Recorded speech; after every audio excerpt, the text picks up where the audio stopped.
Hello everyone, it is Erin Flutter here, and I am here setting up a weekly spread, and I thought I would do it in a little bit of a chatty fashion. So I asked on Instagram, my dog wants to go outside. So I asked over on Instagram any questions that you have for me, so I'll be answering those questions in my video today while I'm setting up. I have talked about before how this type of layout doesn't feel like enough space. This was a weird weekend because we were doing so much that I just didn't use my bullet journal, but I've talked about how the vertical hasn't been giving me enough space. So I'm adding in a little Dutch door. So I cut this down, rounded the corners, and then I use a scoring to give me a little flap. That way I can just tape that flap itself down. Yeah, so let's go ahead and answer the questions. The first one is from Magical Bujo that says, that asked me what was my spark to start bullet journaling. Okay, I found it. So what was the spark for me to start bullet journaling? Honestly, I have been a planner person my entire life. My schools, all the schools, at least that I remember, used to give planners out at the beginning of the year, and I would always use those planners. So I've always been a planner person, so to speak. And bullet journaling really, oh wow, okay. And bullet journaling really is planning, just with a more creative twist. So it kind of mirrored everything that I love. Because like when I used to write notes in school, I used to do it with, you know, lettering and things like that. Back then things didn't really have those names, and now they do. And so it was really exciting for me when I found bullet journaling, to have a name for all the things that I love doing. Like, I'm talking like when I was in high school. So it just kind of felt like the most natural fit for me to go into the bullet journaling world and kind of explore it. Okay, the other issue is I don't know where the stencil is, but that's gonna have to be fine. I guess I won't use the stencil this week.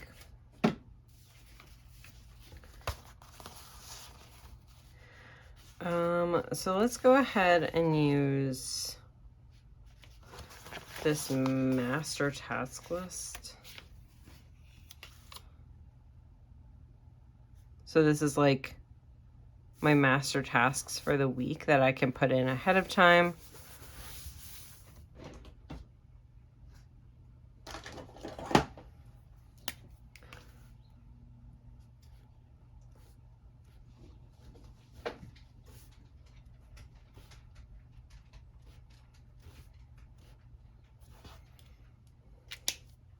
I also want to put in a workout sticker if I have it somewhere.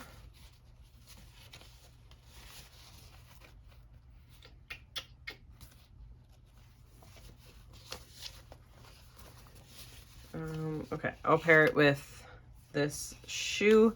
I thought that this shoe would be funny because it's a cheetah kit, so I just thought the shoe would be funny because obviously cheetahs are fast.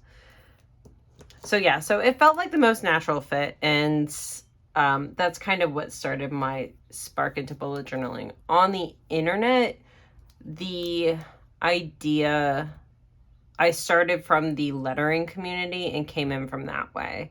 So I started lettering, and if you scroll all the way back to the beginning of my account in 2015, you'll see that it's a whole bunch of really, really bad lettering.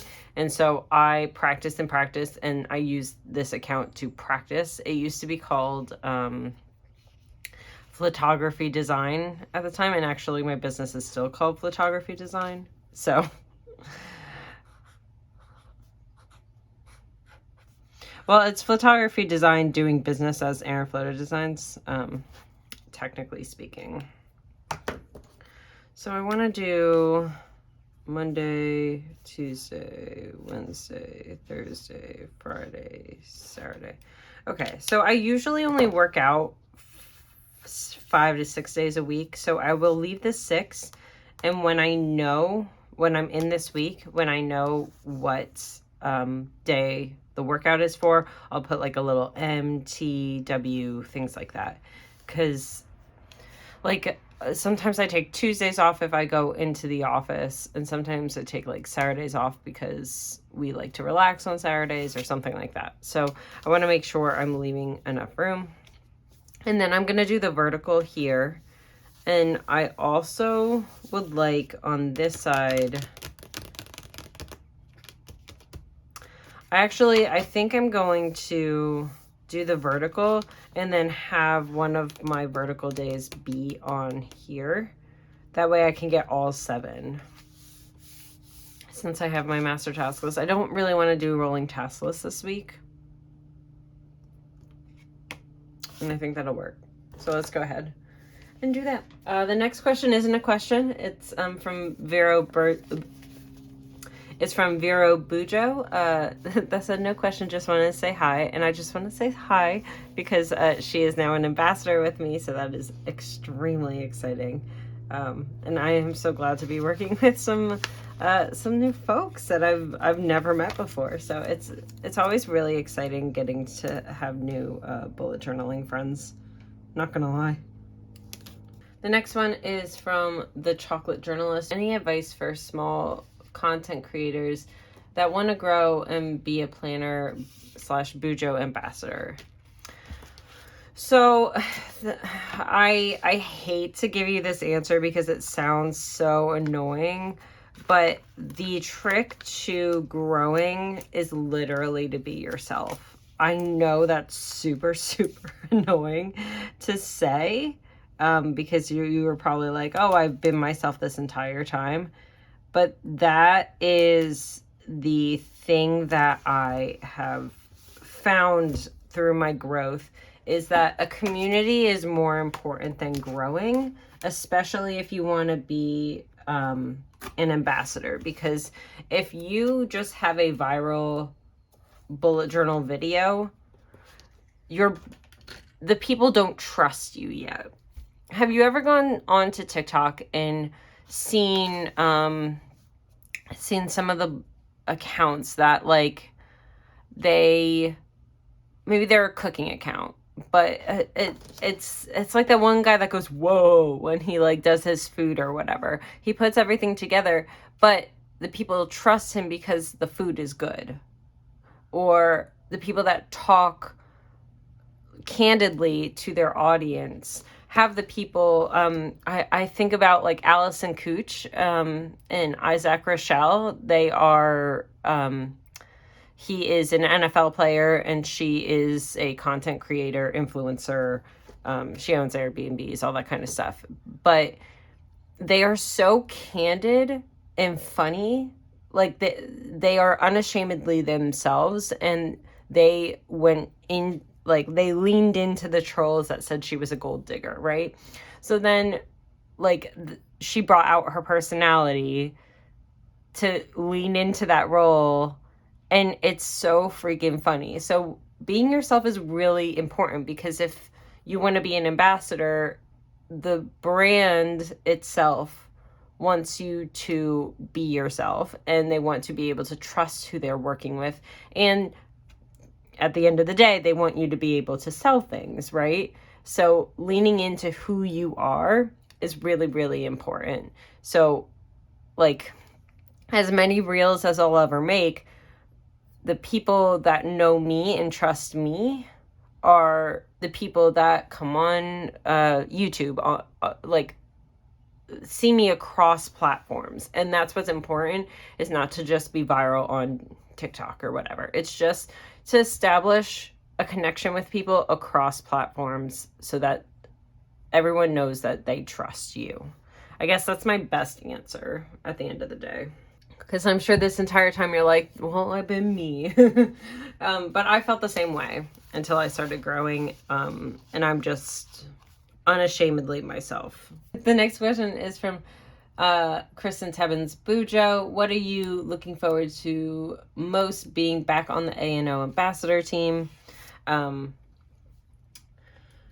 Honestly, one of the things that I love about the A&O Ambassador team is, and why I applied again, is really because I really enjoy having those types of connections with people, and being able to talk about something that I like. And and there's something about Archer and Olive that for me is special, because it was one of the first brands that I ever worked with.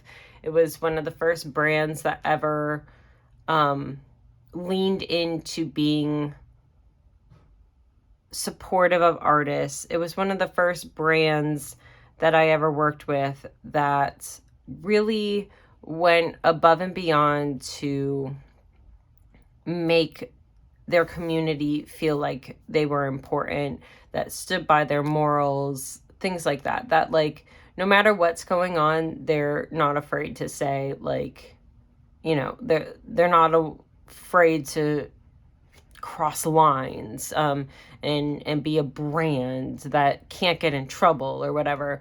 You know, they stand by what they feel, and they put it on public platforms.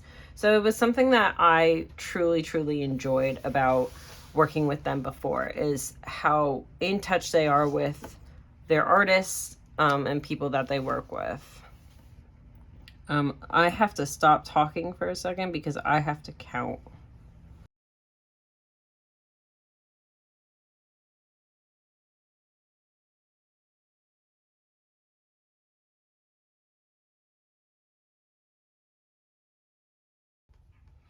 I know you can tell, but honestly, I don't care. I can't have the rest of these be the bottom, and then this one not have the bottom. This one's gonna be a little weird because it's gonna be in the middle.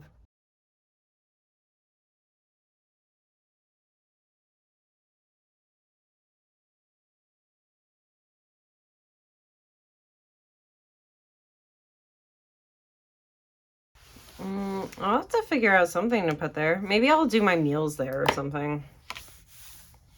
So I have a space for workout. I have a space for master tasks. 1, 2, 3, 4, 5, 6, 7. And I have space for my meal plan.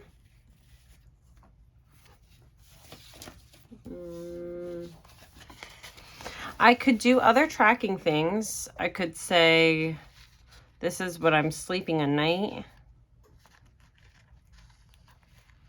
These are my steps. And kind of challenge myself.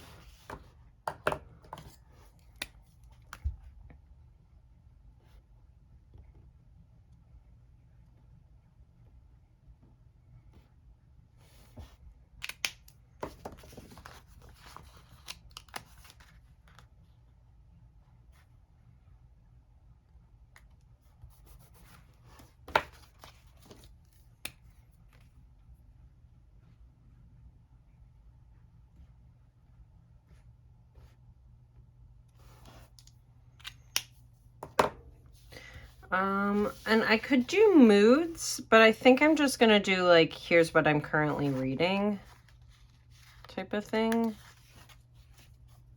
So I think I'll pair it with reading.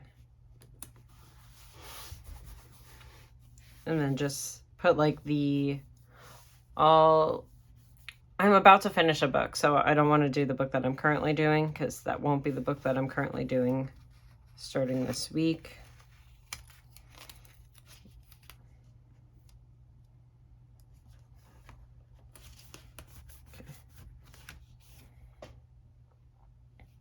So I'll cut and paste like the book design, the cover of the book there. I think that'll work. So that's fun. The next question. Oh, I guess I never really finished that other question. So what am I looking forward to most? Well, Well, I don't like surprises, so knowing stuff ahead of time is really nice. I'm not gonna lie. I am very bad at surprises. You should ask my boyfriend when it comes time for my birthday or Christmas or like anything like that. I am terrible at surprises. I want the thing then and there because I can't handle surprises. Yeah, what's up, Kat? So that doesn't hurt. What am I looking forward to most though is I think my original answer was the connections, and I think that's still true. So I'm gonna say that. Lipstick and Bourbon says, what are you binging on Netflix right now? Honestly, we aren't binging anything. We were just binging. Right now is a really crucial time for sports. There's a lot of crossover sport-wise. Football started. Playoff baseball is happening. Don't talk to me about it. I'm a Mets fan. Don't talk to me about it. And he's a Yankees fan, so we're in that. And then hockey literally starts like the evening I'm filming this. So right now we have not been binging anything. So right now I am binging sports and only sports. That is all we are capable of right now. Nicole Klotz says, any tips for creating your own stickers with Procreate? Is tricky for me to get the hang of. I do have a video about this, and I've also done a full like class with Archer and Olive when I was on the design team last time that I think is still available. I'll try to link that below if I remember. The trick for Procreate is when you are designing something, design to the size that you want it to be.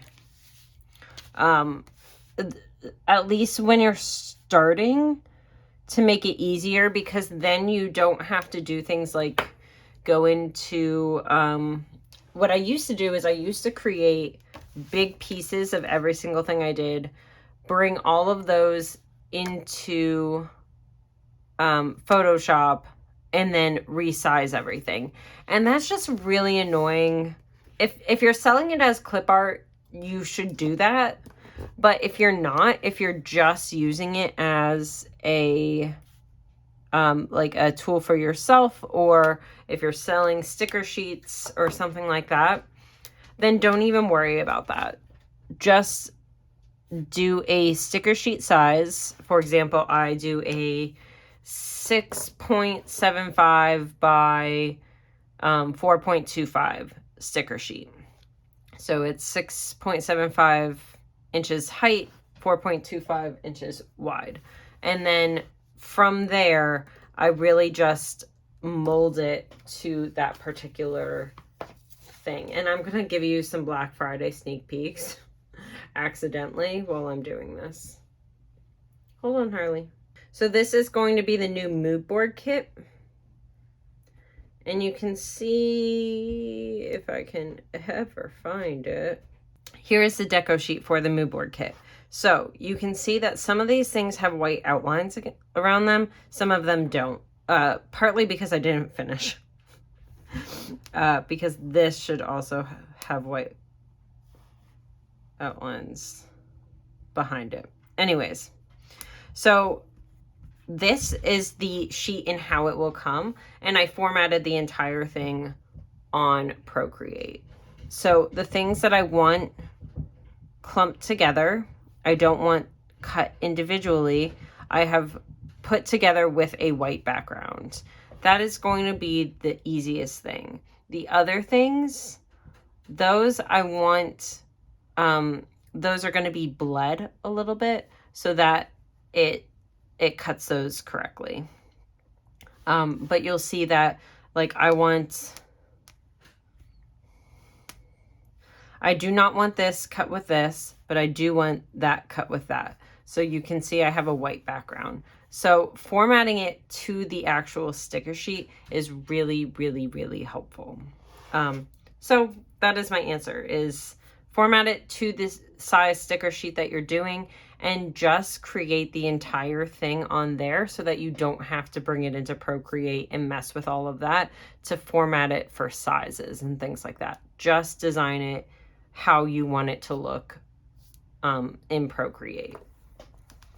If you are planning to sell clip art though, size bigger, because people want to use the clip art for bigger sizes. And if you design it small and they blow it up big, then it becomes pixelated and it doesn't work. But I do have a whole video on here, and I do have a whole class over on Archer and Olive. I talk about that. So this is for the week of the 17th. I'm actually going to use some of my little fall... Oh, no. I'm actually going to use some of my little fall leaves. I don't care that this is a cheetah theme. It is also a fall leaf theme, technically. So I'm going to use some of my little fall leaves here.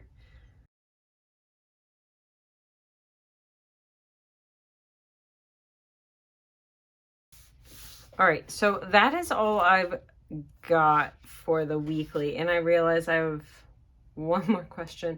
How do you come up with ideas for your monthly themes? So I like to combine things. So for example, this is a cheetah kit. I could have gone with multiple avenues. I could have gone Cheetah Girls, Cheetah Sisters. I could have gone that avenue. I could have gone just a plain Jane cheetah print with just the black and the browns. But for me, I like to combine things. So I wanted to do this in a way that was linked with fall. So you can see on here, I have a lot of strong fall colors also paired with the cheetah prints and fall leaves and things like that. So I wanted to bring some life out of just the cheetah pattern by adding in some additional colors. And obviously what I was feeling was fall, so I brought in fall colors. So you can see with the fall leaves over here, with the backgrounds, it gives that extra little bit that is very, very fun for people to go that kind of extra mile that you wouldn't think about. One of my favorite kits of all time that I've ever done is my penguins on summer vacation. So I didn't want to just do a beach theme. I wanted to do something that I didn't think anyone else would ever do until I made a sticker kit of it. But I had never seen anything like it before. So that is typically my goal when I am going into a sticker kit, is what is something that people haven't really done before, and how can I twist it a little bit for my own, so that it feels unique to me. And a lot of times that is combining two different things. Like, I love the penguins going on summer vacation because that means the penguins were on a beach, which, you know, penguins live in tropical areas. And I gave one of my penguins a sunburned belly because they have a white belly. So I thought it was really funny that the penguin would have a sunburn. And I will talk about that particular theme until I die, because I felt so freaking creative when I came up with that theme. So it's a lot of things like that I think that combining forces with things is a fun idea to be able to create something unique yourself. One of the other things I suggest is don't just think about holidays. Think about things that you enjoy in your life. Or don't do a theme that's all out like like Hocus Pocus. I didn't do a theme that was all out Hocus Pocus, but you can do some nods to Hocus Pocus. That way you can bring in some more stuff, or combining a bunch of your favorite things. That was my pie kit years and years ago was, and that I just did a revamp of, is like, okay, what are the 3 things that I love about Thanksgiving? And I decided on hot chocolate, pumpkin pie, and apple pie. And I made a theme, literally, of all 3 of those things, and then combine them by doing a wreath. So then I added in some florals. So it's like thinking about different ways that you can do things. So maybe your things, like I said, those 3 things would not ordinarily be in a wreath. So it's kind of funny that those 3 things were in a wreath, and then combining. So that is my suggestion, is just to combine until it feels unique enough to you. That's what I typically like to do when I'm coming up with my themes. Sometimes I do very plain Jane themes. This was a Diagon Alley theme, but it doesn't scream Diagon Alley until you got to this page, right? It's just a brick wall with some little lightning bolts, right? I'm not going to see many people doing fitness themes because I don't think it's what the community tends to gravitate towards. Like that they would maybe do like yoga or self-care or fitness, but they wouldn't go all out strength training theme, right? But that's something that's important to me, so I wanted to do that. September is a perfect idea of combining so many different things. I actually found this little blanket thing on Google Images, and then I created the entire theme around that idea of this like little blanket patches to create words, and then combined a lot of other things that are very fall, like a scarf, like apples, like acorns, like apples, like leaves, you know. It's like coming up with that kind of different type of thing. And then instead of just having the words, the entire page was that fabric. You know what I mean? So it's going forward and look at Pinterest, look at Google Images, and then mix and match. That's my best suggestion for coming up with with ideas for monthly themes. There's tons of blogs about it. I don't always find those blogs very unique, because it's usually like 100 ideas, and I'm like, oh, well, 100 ideas, like half of your ideas are holidays. So try to branch out of just like holidays and combine it with other things. So like my September was a fall theme, but it was also like a fall blanket theme. You know what I mean? Where I used patterns, and I used pumpkins, and there's just like, there's so much that you can do with a fall theme that's not just, oh, it's autumn. You know what I mean? So that's my thought process. That's my weekly. I'm not going to add any of my events or anything, because the day that I'm filming this, I am off of work and I do not want to log into my work computer. So I don't actually know anything that's going on this week, except that I believe my family is coming in at some point this weekend. So yeah, so thank you so much, and I will see you next time. Bye, everyone.